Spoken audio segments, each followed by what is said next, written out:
So yan, good afternoon mga ka-viewers at mayroon tayong repair. So ito yung ating repair mga ka-viewers. So ito po ay nabaklas ko na mga ka-viewers. So ito po ay isang clip pan. Yan. So reklamo nun sa may-ari nito mga ka-viewers ay nung una daw ay yung kanyang ikot ay atrasabante hanggang umusok siya. So yan. So kaya pinapa-repair sa atin. So ito pala ay hindi ko sana i-repair dahil yun nga ito ay disposable, pero siyempre bilang isang technician susubukan natin i-repair dahil sabi ng mga Eric kung pwede daw kung i-repair, sayang naman daw kung itapon niya kung pwede pa. So yan, so ito ay try ko itong i-repair kung kaya yan mga ka-viewers. So yan, so bago pa pala tayo dito mag-start mga ka-viewers ay intro muna mga ka-viewers.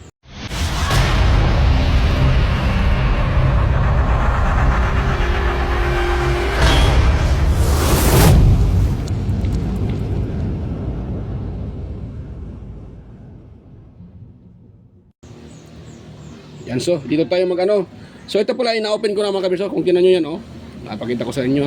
Ayan ito, nalusaw. Yan, nalusaw.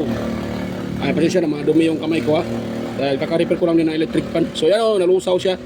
So yun pong sinasabi ng may-ari na umusok daw. So ang dahilan nito, kaya siya umusok dahil dito, yan. Nung ito ay umikot, sumabay din itong yan, pati itong wire ay umikot din. So ano bang dahilan dyan? Bakit ito umikot mga ka-viewers? Dahil dito sa kanyang spring. Ito spring niya So sa kakagalaw siguro ng kakaganon-ganon ng itong pinaka-head ng clip-pan, kagalaw-galaw niya ay na bali yung kanyang spring lock, spring lock na bali. So kaya ito ay nagkabuhol-buhol o sumama sa pag-ikot. Yan po ang dahilan kaya ito ay sumabog. Dahil nung nag-ikot siguro, nahatak itong insulator at nagsama yung dalawang linya, yung line 1 tsaka line 2, kaya sumabog, lusaw. So yan, dito tayo mga ka-viewers sa So ito pala ay ko na kanina, nasimulan ko na sanang i-repair. Ayan kung nakita nyo, yung spring niya ay mayroon na siyang uli. Ayan, hinatak ko po siya mga ka-viewers. Ito, ginaganon ko. Ayan, hinatak ko.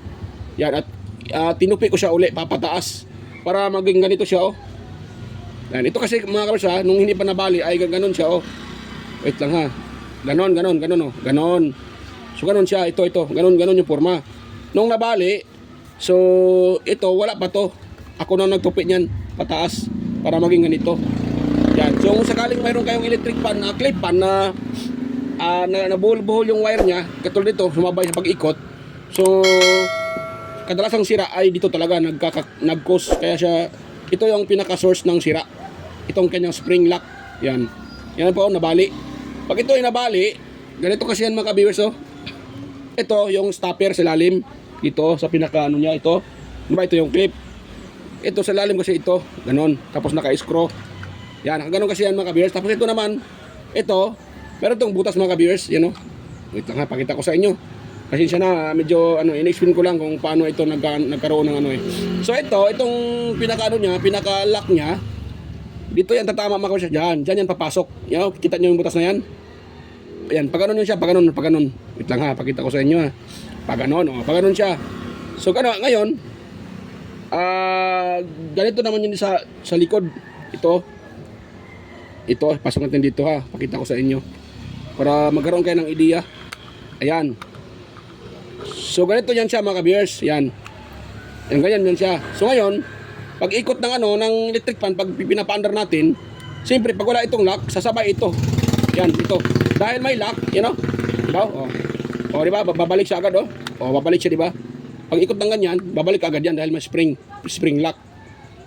Ngayon, pag nabali yung spring, sasama ito hanggang pati itong wire.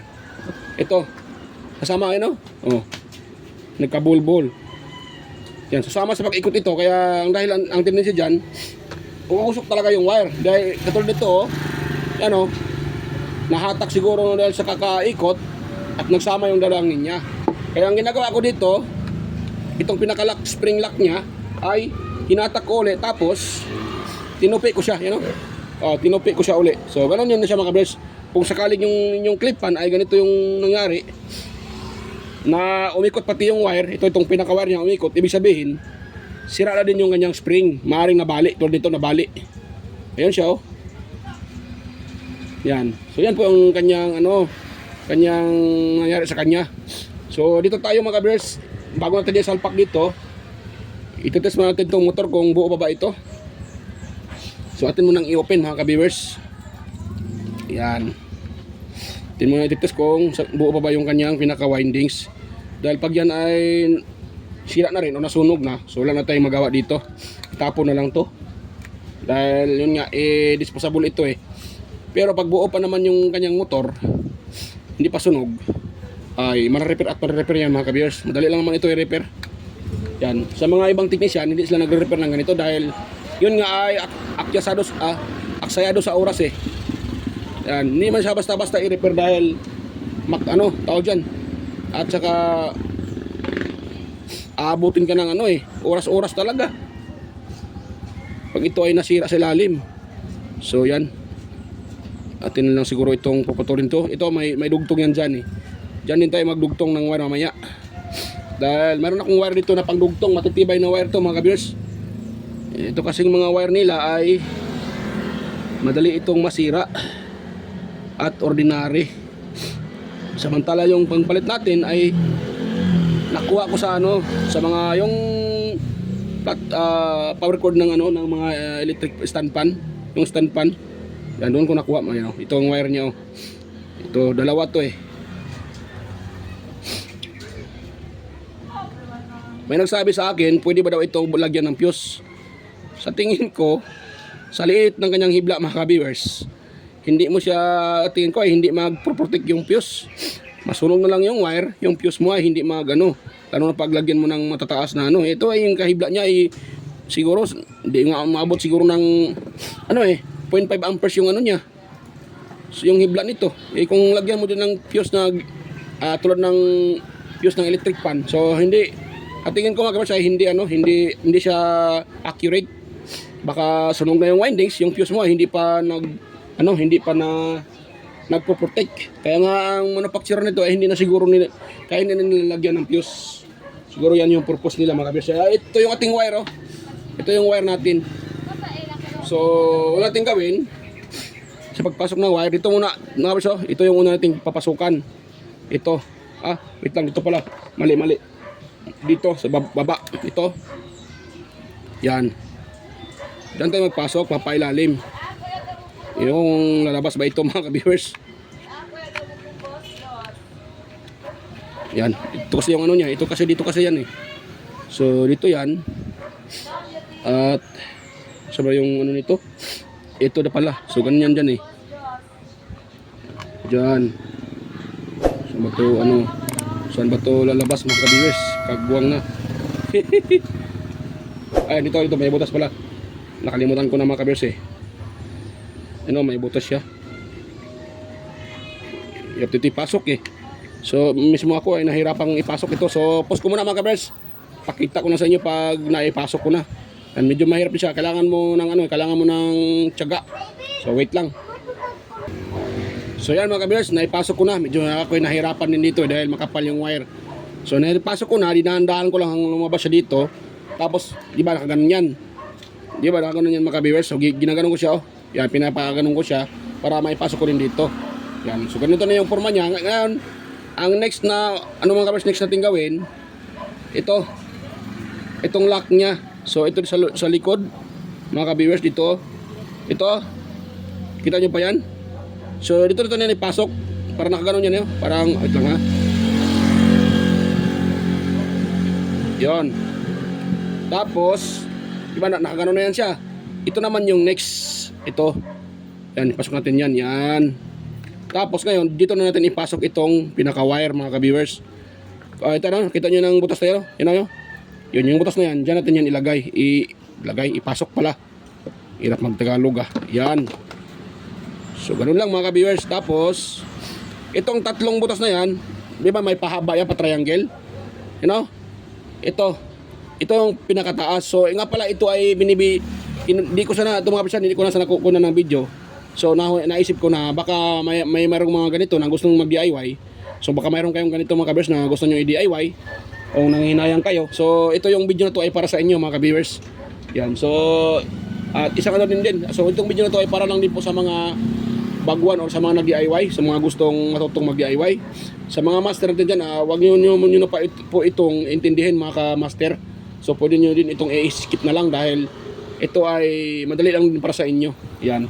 So ito ay sinishare ko lang para sa mga gustong mag-DIY sa bahay or sa mga hindi pa alam ito gawin.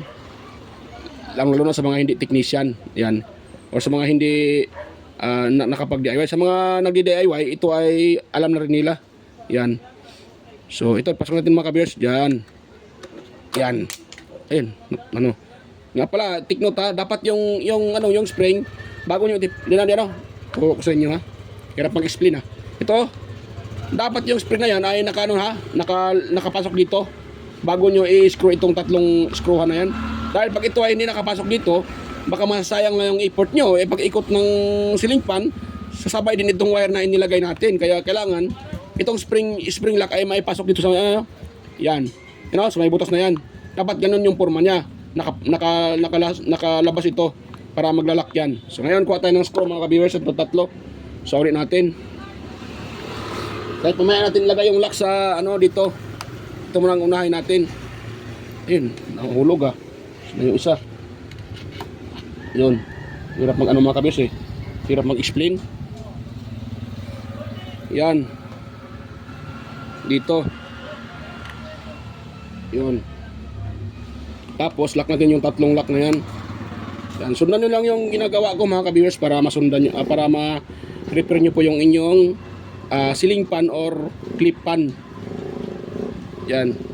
Basta ganitong klaseng mga ordinary clip fan or ceiling fan, pareho lang yun sila ng pareho lang ng forma ito mga ka-viewers. So yan. Sakaling gusto nyo mag-DIY, so sundin nyo lang po yung yung mga steps na ginagawa ko, paano ko siya ni-repair. Yan.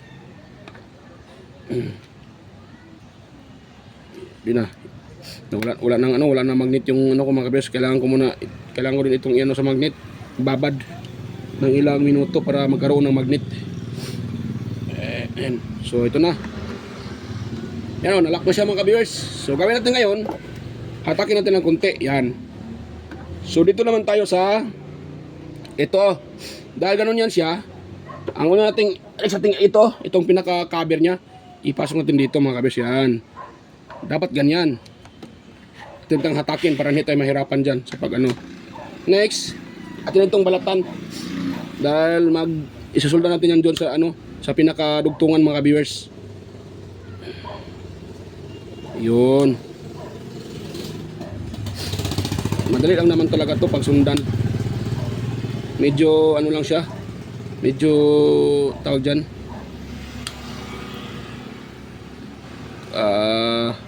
Konsumo talaga siya ng oras bago mo siya ma-repair mga ka-viewers. Yan. So maglagay din tayo ng insulator para safety yung ating gawa. Huwag tayong basta-bastang gumagawa na wala tayong safety. Importante yung safety mga ka-viewers. Yun ang pinaka-importante sa isang technician. Dapat safety muna bago gawa. So ito, patuloy natin para magkaroon tayo ng safety dyan. Ngayon, yan, pasok natin dito bago natin hinangin dito. Yan, awit lang, mamaya na. Ito muna pala, atin muna itong ipasok dito at ipulupot-pulupot natin mga ka-viewers para hindi siya matatanggal pag gumagalaw itong na to. Yan, paano na ba yun? May mali dito. Yan, ito natin ito natin ipadaan mga ka-viewers. Yan. Tapos ipupulupot natin dito. So na yung isang linya na to mga ka-viewers. Ito nakalabas. Tapos ganun. Yun. Yun O diba? Tapos dito, hindi na mahatak yan mga ka-viewers. Yun. O diba? Hindi na mahatak yan dahil naka ipit na ipit. So hindi basta-basta mahatak yan. Yun. Yun, iba? So ngayon, pwede na tayo maghinang dito. Yan, sa dugtungan. Para mahihinang natin siya. Ito lang gagawin natin, no. Patak natin ng ano yan, ng tawag dyan. Parang maluwag at ito yung ano ko eh, pang ano ko. Pwede na yan. Kung mayroon kayong maliit konti na insulator, mas maganda para, or yung ano, yung anong tawag doon? Nakalimutan ko yung tawag doon mga viewers. Yung inorder ko sa online na pag pinapainitan mo, liliit siya. Itong wire to, kukuha tayo uli. Shrinkable tube pala. Yan. Malapit na sa dila ko, hindi ko lang mabigkas-bigkas mga ka-viewers. Shrinkable tube, yun ang maganda mga ka-viewers. Shrinkable tube. So ito dahil medyo masikip yung kanyang butas. So hindi basta-basta mahatak yan, hindi basta-basta matanggal sa pagkaano mga ka-viewers. Yan. So dito tayo. Mahaba atay.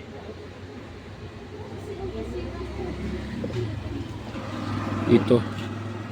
Ito na lang itong ilagay mamaya ng ano, cable tie kung ano man. Ay. Ayun, 30 no? Opo. So babalik sa iyo yung 20.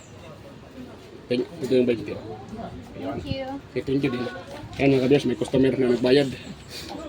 Ay, kinuha yung ano niya kanina, pinapa-repair, kulang kasi. Kaya ibinalik yung ano, yung kulang.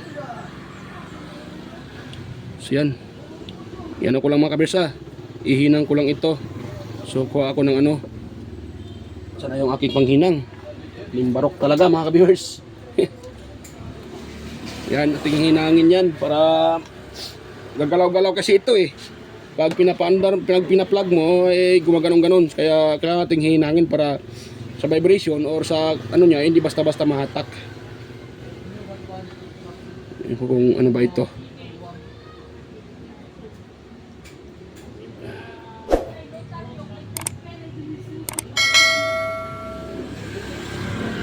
Yun. Tapos itong isa din mga kabiyos, hinangin din natin para ayan, patak natin ang hinang para mahinang natin dyan sa kontak.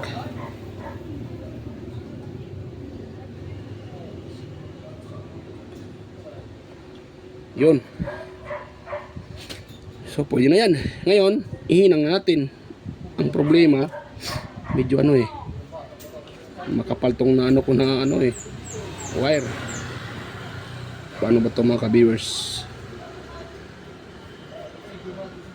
Ito na lang oh, tanggalin ko na sa pagkaipit dito para mamaya ko na i-plaster dito, i-adjust ko na lang yan. So yan, so dito muna ako sa isa dahil pag ito ay nahatak, naku, pag nahatak ito mga ka-viewers, goodbye.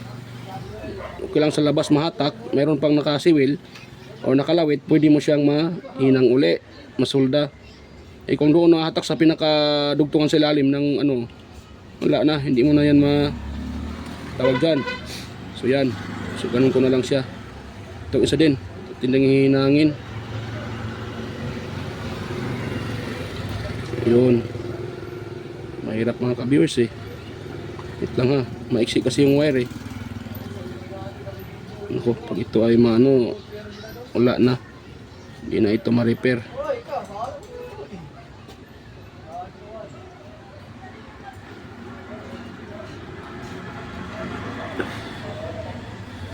Yun.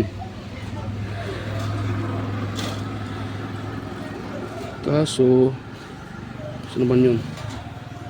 Yan, atin siyang iano, atin muna siyang i-plaster mga ka-viewers or lagyan ng insulator. Parang hirap maipasok, malaki yung pagkahinang ko, nako. Yan, atin lang dandahanin mga ka-viewers para hindi natin mahatak. Pag ito ay nahatak, goodbye talaga.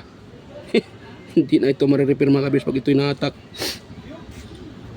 Hirap pa naman siyang ano, hirap pa naman niyang ano pag nahatak doon sa pinakadugtungan sa windings. Dahil ang dugtungan niyan ay doon pa talaga sa pinaka dito sa pinakailalim ng ano, naka-turn ilang ano yun, tinuturns yan eh. Iniikot yan doon talaga sa pinakadulo mga viewers. Kapag naputol yan, nako, mahirapan tayong ano diyan. Para tayong nagre-rewind yan. Yan. Kung nakita nyo sa video ko, hindi ako nagbi-video pag ako nagre-repair nito mga ka-viewers. Pero ngayon, binibidyo ko para makunan nyo ng idea. Yan. Sa mga ano ko, hindi ko talaga binibidyo. Dahil nga ay yun nga. Pero at tingin ko marami namang gumagamit ng ganito kaya binibidyo ko siya. Kailangan kong i-share mga ka-viewers dahil simple. Kahit ito ay simpleng ano, pero malaking tulong din ito mga ka-viewers sa inyo na gustong mag-DIY at mag-repair sa bahay. Yan. So hatak natin ang dandahan. Yan. Yan. Ayun. Yun. Yun. Ayan, pwede na yan mga kaberso. Pwede na yan siya. Yan. Hindi naman siya nahatak yung napoforce yung wire dahil hindi naman siya yung hatak na hatak. So yun o. Oh, maluwag pa siya. So wag naman din yun namang pigpitan. Dahil baka po ay hatak yan pag gumagalaw. Yan. Dapat ito yan o. Oh, dapat may ano yan. May distansya mga ka-viewers. Yun. So pwede na yan. Ngayon, try natin ipasok itong ito. Itong kanyang lock. Ito. Cover pala. Diyan. Tapos, lagay tayo dito ng screw. Mga ka-viewers. Ito na ba yung screw nito? 3 lang din to eh. Ito pala. Yung mga screw niya. So ating ibalik. 3 lang din to. 2. Ito, 3. Yung maiksi. Dito yan o. Dito yan. Yan. Diyan yung maiksi. So, sundan nyo lang po yung ginagawa ko mga ka-viewers. Yan.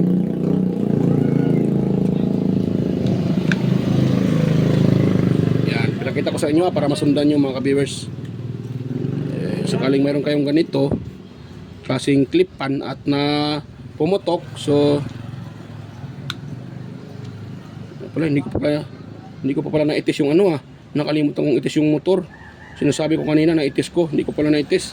Pantis muna natin, baka pagtapos ko ng may repair yan, yung motor pala ay sira na. Nako, sayang yung i-report natin, nakalimutan ko itis yung motor. So testayan natin yung motor mga ka-viewers. Yan, lagyan natin sa ohm settings. Yan. Pailawan natin. Ayun. Ito nasa mga 1,000 plus, mga 1 kilo ohms to mahigit mga viewers. Ito ganito. Ayan o. 900 lang pala. So pasok na pasok sa 1 kilo ohm. Yan o. Nakarin tayo ng 900 ohms mga viewers. Hindi siya maabot ng kilo ohms. 1 kilo ohm. Pero malapit na. 1,000 is 1 kilo ohm eh. So, konti na lang. Ayun, 910 ohms. So, konti na lang para maging 1 kilo ohm. So, okay to siya mga ka-viewers. Pasok na pasok to. So, pwede yan. So, ngayon, sana yung iba kong ano. Ito. So, lagyan natin ng lock. Nakalimutan kong lagyan ng lahat ng lock eh. Ilagay lahat yung lock dito. Yan.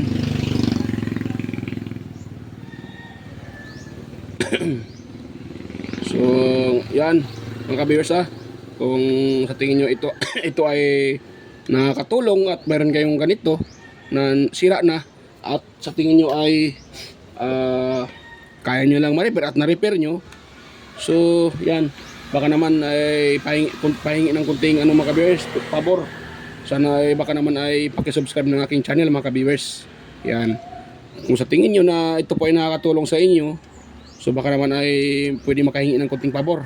At sana ay huwag niyong kalimutang i-subscribe yung aking channel mga ka-viewers. At i-share nyo rin sa iba para makatulong din tayo sa mga gustong mag-DIY mga ka-viewers. Yan. Yan. Yan. So dahil ganun yan, Hatakin natin konti. Yan. Kita niyo ba yung ano? Yun, yung butas na yan? Yung butas na yan at saka yung itong butas na to, dapat magtapat yan sila. Dito tayo sa kabila. Dahil yun, ay medyo ano na, medyo malaki na. Dalawa to eh. Dito tayo. Kahit isang screw lang dito, pwede na siya mga ka-viewers. Ayun. Yun di ba? Oh, yan ang butas oh. Oh, nagtapat siya. So ngayon, ilak natin yan. Gamit yung ating screw. Ito. Ito lang ha. Okay. Parang may ano ha. Iyon. Saan na yung ano ko? Hindi pa naman kumakapit tong aking ano eh. Yan. So, lock natin yan mga kabiso. Yan. Yun. Hindi naman tatamaan yung wire sa lalim dahil ito ay maiksi lang yung screw niya. Saktong-sakto lang na makakalak dito. O yan. Pwede na yan. Mga ka-viewers. So, kung ano kayo, kung hindi kayo sigurado, baka natatamaan yung wire. Kung sa tingin nyo ay kung baka natatamaan. So, try nyo ano dito. Try nyo try nyo siyang i-test. Dahil pag itong screw ay tumatama doon sa wire sa ilalim, makakakuha kayo dyan ng continuity. Yan o. Lagyan natin sa buzzer. Magaganon yan. Dito. Tapos, ano ito? Tutusukin nyo ito. Di ba wala? Hindi nagbabuzzer. Okay naman yung tester ko. Babuzzer naman. Pero pag dito, wala, di ba? Wala. Dito tayo sa kabila. Wala, di ba? Ibig sabihin, wala, hindi natatamaan yung wire. Ganun lang yung pagtitest ng mga kabers. Kung tingin nyo ay hindi kayo sigurado, baka natamaan yung wire, so pwede nung itest ng ganun. So ibig sabihin, dahil nagbabuzzer, hindi natatamaan. So, yun nga sinasabi ko, saktong-sakto lang siya. Yan, dito tayo. Itong para hindi pangitingnan, isa ulit natin to. Yun. Tsaka itong ano nito, wala na itong ano mga kabers, wala na po itong, hindi ko na ito isa uli dahil sira din itong ano niya eh. Sira yung kanya switch. Minsan magkaroon ng contact siya, hindi ko na din ito i-repair dahil baka mag-back job pa. So para walang back job, i-recta ko na lang. Alam naman ng may-ari ito na i-recta ko eh. So ito natin i-plug. Yan may ko to siya mga kabers di ba? Tatanggalin ko. Di ba? Tingnan nyo ikot siya, di ba? So ganun lang kasimple mga ka-viewers. Ganun lang kasimple ang pag-repair ng mga clip pan or ceiling pan na ordinary. Kita ko sa inyo yung pag-plug. Ayan di ba? Ikot na. So success. Di ba? Hatakin ko. Ungkuli. Di ba? So success na mga ka-viewers. Ganun lang kasimple ang pag-repair ng sirang clip pan. Kung sakaring yung clip pan nyo ay walang power, so try nyo siyang test sa tester. Kung sa tingin nyo mayroon pang continuity or mayroon pang ohms value na nakuha kayo, so yun yung gawin nyo. Una-una mga kabers, pag naputol itong wire, ito yung katulad dito, itong wire nya. Pag ito ay katulad dito, pumulupot siya at naputol at pumutok, kasi po, ibig sabihin sira po itong pinaka-lock na spring lock nya dito sa likod.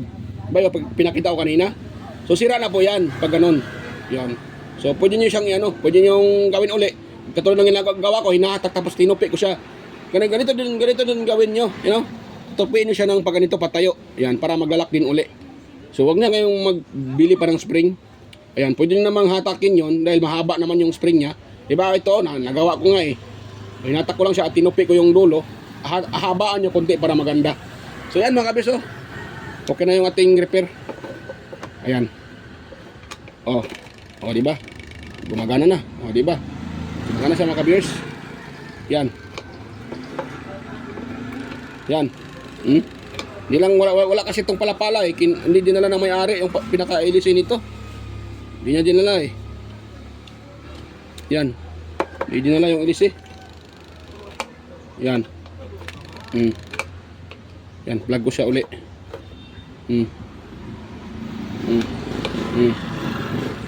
So okay na mga ka-viewers. Ayan, so goods na. So yan, kung mga ka-viewers, kung bago pa tayo magtapos, mega loud shoutout sa inyo.